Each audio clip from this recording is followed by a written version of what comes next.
경피새침 흡인 폐생검. 안녕하십니까?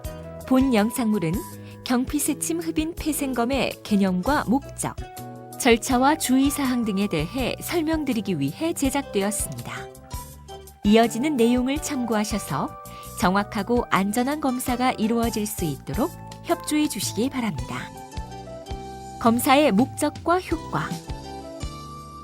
경피새침 흡인 폐생검이란 흉부 방사선 검사나 CT 등을 통해 이상이 의심되는 폐 부위에 대해 피부를 경유하여 가는 침을 삽입한 다음 흡인하여 병변 부위의 세포나 조직을 채취하는 검사이며, 채취된 샘플로는 염색 후 현미경으로 관찰하여 질병을 확진하거나 배양을 통해 원인균을 확인하기도 합니다.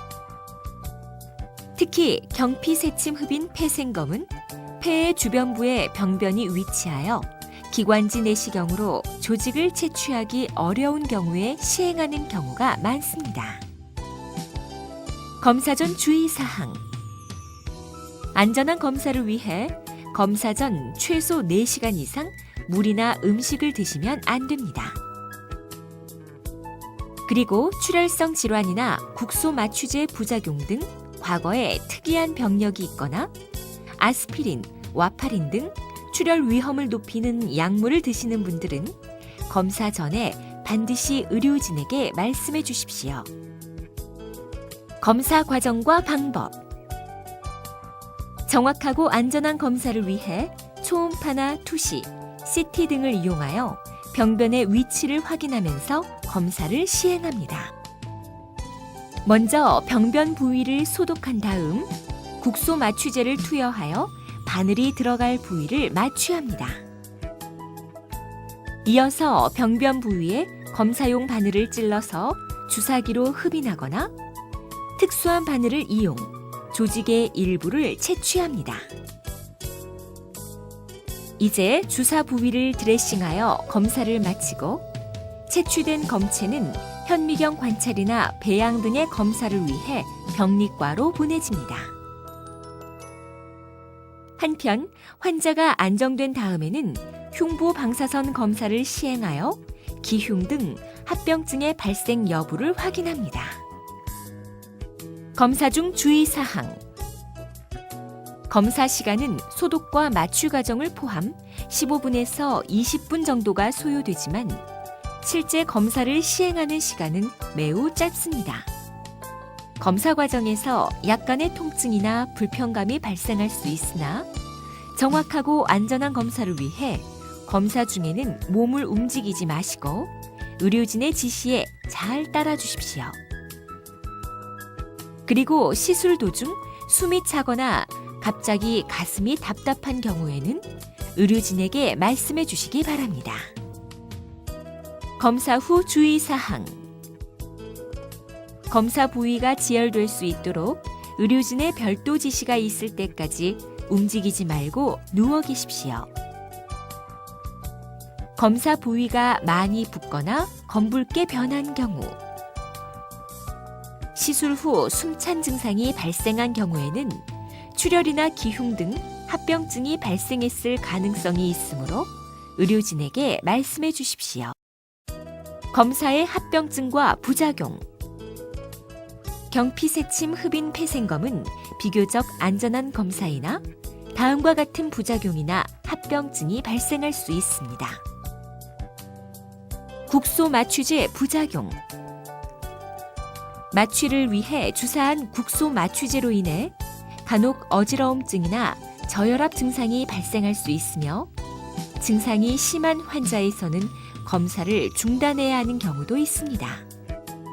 검사 부위의 통증, 출혈, 멍. 검사를 위해 바늘을 찌른 부위에 통증이 발생하거나 출혈 또는 멍이 들 수 있지만 대부분 시간이 지나면서 저절로 호전됩니다. 기흉.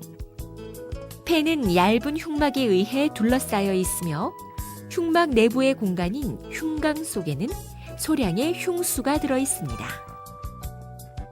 생검을 위해서는 검사 바늘이 흉막을 뚫고 폐 속으로 들어갔다 나와야 하는데 이 과정에서 폐 속의 공기가 흉곽 속으로 빠져나와 기흉이 발생할 수 있습니다. 생검 후 발생하는 기흉의 대부분은 빠져나온 공기의 양이 많지 않기 때문에 안정을 취하면서 기다리면 저절로 흡수되어 사라집니다. 하지만 기흉이 크거나 공기가 계속해서 누출되고 폐가 허탈되어 호흡곤란 등이 발생할 경우에는 흉관이라는 튜브를 삽입해야 합니다. 흉관은 흉곽 내에 고인 공기를 뽑아내어 허탈된 폐를 펴주는 역할을 하며 흉막이 아물어 공기 누출이 멈추고 기흉이 모두 흡수된 다음에는 제거합니다. 혈흉.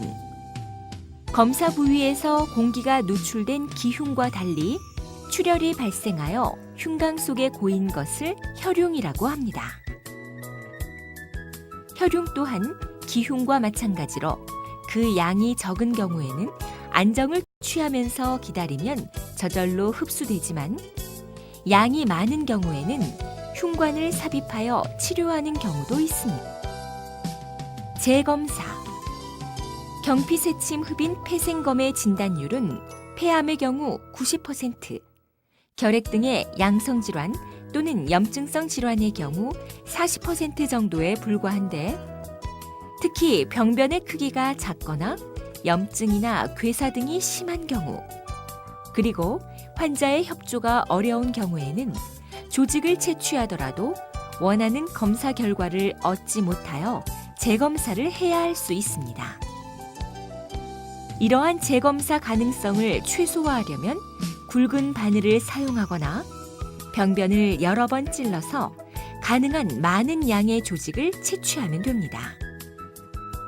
하지만 이렇게 하면 기흉이나 출혈 등 합병증의 위험성도 그만큼 커지기 때문에 적정한 수준에서 검사를 시행하는 것입니다. 검사를 시행하지 않을 경우 및 다른 검사 방법. 검사를 시행하지 않을 경우 정확한 진단이 어려워지며 치료 방법의 선택이나 치료 계획의 수립이 곤란해질 수 있습니다. 병변의 위치가 기관지에 가까울 경우 기관지 내시경을 통해 조직을 채취할 수 있으나 병변이 폐 주변부에 위치한 경우 내시경의 접근이 곤란하므로 현재의 상태에서는 경피새침 흡인 폐생검을 시행하는 것이 의학적으로 가장 적절한 검사 방법으로 생각됩니다. 지금까지 경피새침 흡인 폐생검의 절차와 주의사항에 대해 말씀드렸습니다. 감사합니다.